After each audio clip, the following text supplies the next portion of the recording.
11वां question, वायु माध्यम के शुष्कता वायु माध्यम की है, ये ध्यान रखना, ये प्रिंटिंग मिस्टेक है। वायु माध्यम की शुष्कता बढ़ाने पर ध्वनि की चाल कितनी होगी? अगर हवा में ड्राइनेस बढ़ा दो, शुष्कता बढ़ा दो, तो ध्वनि की चाल पर क्या प्रभाव पड़ेगा? हवा की शुष्कता में बढ़ा दूं तो ध्वनि की चाल क्या घटेगी, बढ़ेगी, समान रहेगी, या डिसाइड नहीं कर सकते? जल्दी से बताएं फटाफट से, फिर मैं पूरा कॉन्सेप्ट बताऊंगा इसका। चलो फटाफट जल्दी से आ जाओ बेटा, जल्दी से कॉन्सेप्ट बताएंगे इसमें। शुष्क हवा की अगर मैं बात करूं, शुष्क वायु की बात करूं, और मैं नम वायु की बात करता हूं। आपसे पूछा है कि हवा की शुष्कता बढ़ाने पर ध्वनि की चाल पर क्या असर पड़ेगा। धोखा कैसे खा रहे हो मेरे प्यारे बच्चों? गलत सवाल जवाब नहीं देना है, बिल्कुल करेक्ट आंसर देना है, बिल्कुल सोच के, धोखा नहीं खाना इस चीज में। देखिए, आप लोगों को इतना पता है कि ध्वनि की चाल जो है उसका एक फॉर्मूला होता है हमारे पास में, जिसको हम कहते हैं गामा पी अपॉन डी। ठीक है, अब ये क्या है? डेंसिटी हो गई, घनत्व। देखो, V जो है वो व्युत्क्रमानुपाती होता है माध्यम के घनत्व के, डेंसिटी के। क्लियर? ये हो गया हमारे पास, ये कॉन्सेप्ट है इसका। अब कैसे यूज होगा देखो। अब देखो, कई बच्चों ने गलत जवाब दिया इस सवाल का। ठीक है, शुष्क वायु की बात करें और नम वायु की बात करें, तो जैसे मैं आपसे कहूं, इस कमरे में अगर मैं पानी का स्प्रे कर दूं तो क्या हो जाएगा? हवा जो है वो नम हो जाएगी, पसीना सूखेगी नहीं आपका। शुष्क वायु के कण ये रहे, नम वायु के कण मतलब होता है कि वायु के कणों के ऊपर चारों ओर पानी इकट्ठा हो जाएगा। अब शुष्क वायु के कणों का साइज छोटा और इनका साइज बड़ा है, तो इसका आकार जो होगा मेरे प्यारे बच्चों, कणों का आकार कम है और इनके कणों का आकार जो है वो क्या होता है? ज्यादा होगा। अब मुझे बताओ, कणों का साइज बड़ा है तो इसका मतलब आयतन का इफेक्ट हुआ। साइज का मतलब ये था, अब कोई पतला है तो वॉल्यूम कम है, आयतन मोटा है तो आयतन ज्यादा हो गया इसके अंदर में। सर ए ही बताया था, अभी चेक कर लेते हैं बेटा। आकार कम है इसका मतलब इसका आयतन कम है, वॉल्यूम कम हो गई। आकार बड़ा है इसका मतलब इसका जो आयतन है मेरे प्यारे बच्चों वो ज्यादा है। और आप लोगों को पता है कि आयतन और घनत्व उल्टे होते हैं। इसका मतलब इसका आयतन कम है तो प्यारे बच्चों इसका घनत्व क्या होगा? ज्यादा।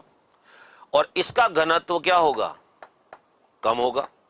और घनत्व और वेग तो उल्टे हैं, तो इसका घनत्व ज्यादा है, इसका मतलब इसमें वेग कम होगा, और इसमें घनत्व कम है, इसका मतलब वेग क्या होगा? ज्यादा।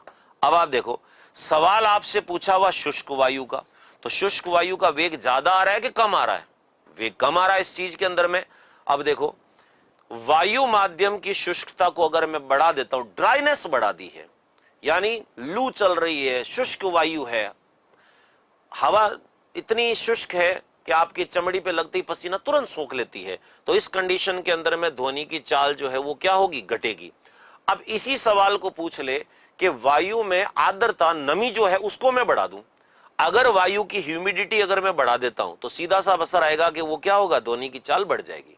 परंतु यहां सवाल हमसे पूछा हुआ है कि अगर एयर की ड्राइनेस बढ़ा दे, शुष्कता बढ़ा दे, तो ध्वनि की चाल पर क्या असर पड़ेगा?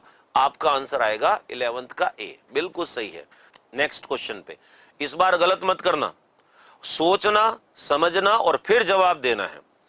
एक व्यक्ति समतल दर्पण की ओर 7 मीटर पर सेकंड की चाल से दौड़ता है, उस व्यक्ति की चाल दर्पण के सापेक्ष कितनी होगी? मैं डायग्राम बना रहा हूं, तब तक आप फटाफट से आंसर फेंके अपना इसमें। एक व्यक्ति ऐसे समतल दर्पण की ओर चल रहा है, इसकी चाल दे रखी है 7 मीटर पर सेकंड से, तो इसका जो प्रतिबिंब है उस व्यक्ति की चाल, प्रतिबिंब की चाल पूछ रहा है, व्यक्ति के प्रतिबिंब की चाल। क्लियर? अब ये व्यक्ति का जो प्रतिबिंब है ये इधर आ रहा है, ये तो हो गया व्यक्ति और ये हो गया इसका प्रतिबिंब। प्रतिबिंब, चलिए जवाब दीजिए फटाफट से। मैंने आप लोगों को चीज बताई है, उसको दिमाग में अच्छी तरीके से रखना कि कैसे 7 होगा न कैसे 14 होगा। अगर ये सापेक्ष वर्ड हट जाए तो वो पूछ रहा है प्रतिबिंब की चाल। आप जिस स्पीड से दर्पण की ओर जाते हो, प्रतिबिंब भी उसी चाल से चलता है, 7 मीटर पर सेकंड से। आप दर्पण की ओर जिस स्पीड से जाओगे, आपका प्रतिबिंब भी दर्पण की ओर उसी स्पीड से आएगा। ये तो कब होता? जब सापेक्ष नहीं पूछता, तो हमारा 7 होता आंसर। अब इसने पूछा है कि इस व्यक्ति के प्रतिबिंब की चाल दर्पण के सापेक्ष में कितनी होगी। अब देखिए जरा, ये व्यक्ति जा रहा है इस दिशा में और इसका प्रतिबिंब जा रहा है इस दिशा में, तो सापेक्ष में आपको पता है कि जब ये विपरीत दिशा में होते हैं तो सापेक्ष चाल कैसे निकालते हैं? दो पिंड समान दिशा में जा रहे हैं तो सापेक्ष चाल माइनस करेंगे, दो पिंड विपरीत दिशा में जा रहे हैं तो सापेक्ष चाल के लिए प्लस किया जाता है।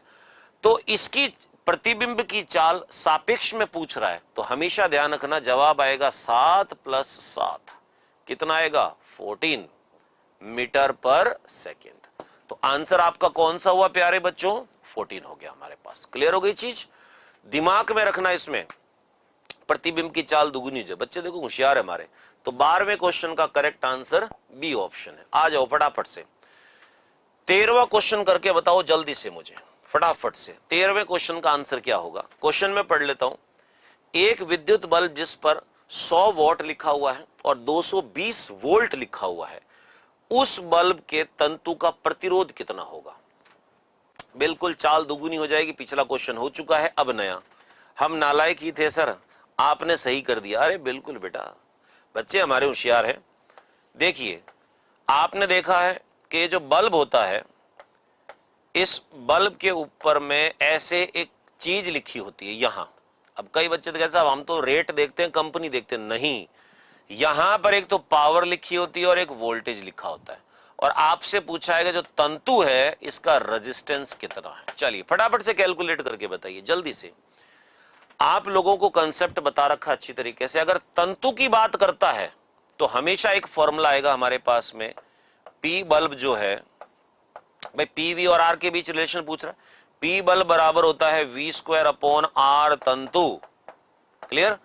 अब आर तंतु निकालना, ये बल्ब दे रखा है 100 वॉट का, इक्वल्स टू वोल्टेज आपको दे रखा 220 इंटू 220 स्क्वायर है अपॉन आर तंतु हमारे पास में। अब आप खुद देख लो, आर तंतु को शिफ्ट करो इधर, आर तंतु बराबर 220 इंटू 220 बटा 100, डबल जीरो कैंसिल आउट कर दो आप इसके अंदर में, तो 22 इंटू 22 484 ओम। ये आंसर आ गया। तो आपका करेक्ट आंसर जो है वो 484 ओम है इसमें। क्लियर? ब्रिजलाल बैरवा नहीं आ रहा सर, क्यों नहीं आ रहा मेरे प्यारे बच्चे? ये देखो जरा, ये आ गया हमारे पास 220 इंटू 220 बटे 100, जीरो से 5 अच्छा बच्चे 5 से काटने में लग रहे होंगे, 5 से काट दो। इतना लंबा क्यों जा रहे हो बेटा? शॉर्टकट रूट पकड़ो ना, 0 से 0 कट गई, 22 इंटू 22। अब गुणा और बच्चा के टेबल और याद रखने पड़ेंगे, 2 का पावड़ा तो याद ही होता है सबको। तो आंसर हो गया 13वें का बी। आ जाओ फटाफट से 14 क्वेश्चन को। सीमेंट निर्माण में मुख्य अवयव क्या है? जवाब दीजिएगा फटाफट से। सीमेंट जोसेफ आस्पर्डीन ने बनाया था 1824 ईस्वी में। सीमेंट निर्माण में जो घटक इस्तेमाल होते हैं उनमें मुख्य घटक कौन सा है? मेन अवयव पूछ रहा, देखो कौन सा घटक है, जल्दी से फटाफट से। 484 वो तो हो गया बेटा, रीना गुजर भी हो गया। इसमें जवाब दीजिएगा, सीमेंट निर्माण में मुख्य घटक कौन कौन से इस्तेमाल होते? सीमेंट जो बनती है मेरे प्यारे बच्चों, आप लोगों ने देखा होगा, मैं हाइड्रोलिक सीमेंट की बात कर रहा हूं, जिसको पानी से पकाया तराई की जाती है। नॉन हाइड्रोलिक सीमेंट की बात नहीं कर रहा। इसमें कैल्शियम ऑक्साइड इस्तेमाल होता है, सिलिका रेती SiO2 इस्तेमाल होता है, एल्यूमिना Al2O3 इस्तेमाल होता है, और आयरन ऑक्साइड Fe3O4 इस्तेमाल होता है। कैल्शियम ऑक्साइड, देखिए रीट में आपसे सवाल पूछा हुआ, इनका परसेंटेज मैं बता दूं आपको, वापस ध्यान से सुनिएगा। 60% से लेकर 68% के बीच में, 17 से लेकर 24% के बीच में प्यारे बच्चों, ये लगभग आपके 8% है, और ये लगभग 6% के आसपास में। क्लियर? अब सवाल क्या पूछा इसने? मुख्य घटक कौन सा है? मुख्य घटक कौन सा है? देखिए लोहा और मुख्य घटक तो ये हो गए दोनों हमारे पास में। ये भाई या तो ये बता दो या ये, अब दो के जोड़े में पूछ रहा है। तो कैल्शियम ऑक्साइड और सिलिका जो है रेती, ये मैक्सिमम देखो कितने हो गए, 80% से ऊपर तो यही क्रॉस कर गए। तो आप कहोगे कैल्शियम ऑक्साइड और सिलिका जो है ये सीमेंट निर्माण के मुख्य घटक हैं। चलिए अगले क्वेश्चन पे चलते हैं। 15, ये क्वेश्चन बड़ा इंपॉर्टेंट है जो बोर्ड पे लिखा हुआ आपके सामने कि ब्लीचिंग पाउडर का रासायनिक नाम क्या है। 3 चीजें पूछूंगा, रासायनिक नाम पहले बताना है, बनता कैसे है, और इसका केमिकल फॉर्मूला क्या है, 3 नाम पूछूंगा। पहले ये सवाल बोर्ड पे लिखा हुआ, इसका जवाब दे। ब्लीचिंग पाउडर विरंजक चूर्ण कहते हो आप जिसको, इसका रासायनिक नाम क्या है? बिल्कुल मनीष चौधरी कह रहा है जिप्सम भी है। मेरे प्यारे बच्चे, जिप्सम भी है 5% उसमें। क्लियर? विरंजक चूर्ण ब्लीचिंग पाउडर जो है उसका रासायनिक नाम क्या है? आप सिंपल सी एक चीज सुने, विरंजक चूर्ण बनता कैसे है? आपने देखा होगा स्लैग्ड लाइम जो होता है, स्लैग्ड लाइम जिसको कास्टिक चूना कहते हैं हम, इसमें CaOH होल ट्वाइस ये होता है। इसमें हम क्लोरीन जो है, क्लोरीन को इसको पास करवाते हैं इसमें, यानी Cl2 इसको पास करवाया जाए तो इससे जो रिजल्ट बनता है हमारे पास में वो बनेगा ब्लीचिंग पाउडर। क्या बनता है? ब्लीचिंग पाउडर बनता है इसमें। क्लियर? विरंजक चूर्ण कहते हैं। अब बच्चा बोले बनता कैसे? देखिए ये बन जाएगा CaOCl2 प्लस करके बन गया H2O। ये जो हमारे पास में है इसी को हम विरंजक चूर्ण कहते हैं। और इसका नाम जो हमारे पास देखो बोर्ड पे लिखा हुआ है कैल्शियम। क्या होगा? कैल्शियम। तो बच्चा का कैल्शियम तो है, ओ जो हमारे पास में है ऑक्सी क्लोराइड। तो एक ही सवाल पे नहीं अटकना है कि सर ने ये पूछा तो मैं ये याद कर लूं, मल्टीपल चीजें याद रखनी है। ब्लीचिंग पाउडर का रासायनिक नाम हो गया कैल्शियम ऑक्सीक्लोराइड, पहला तो आंसर ये हो गया। बनता कैसे है कि स्लैग्ड लाइम जो कास्टिक चूना, पुट्टी होती है ना, पुट्टी आपके, ये कास्टिक चूना जो होता है इसको क्लोरीन से पास करवाया जाता है तो कैल्शियम ऑक्सीक्लोराइड CaOCl2 बनता है, विरंजक चूर्ण होता है। क्लियर हो गई चीज? ओके, तो आंसर हमारे पास में बना 15वें का बी ऑप्शन है, यूज वाटर प्योरीफायर। बिल्कुल बच्चा।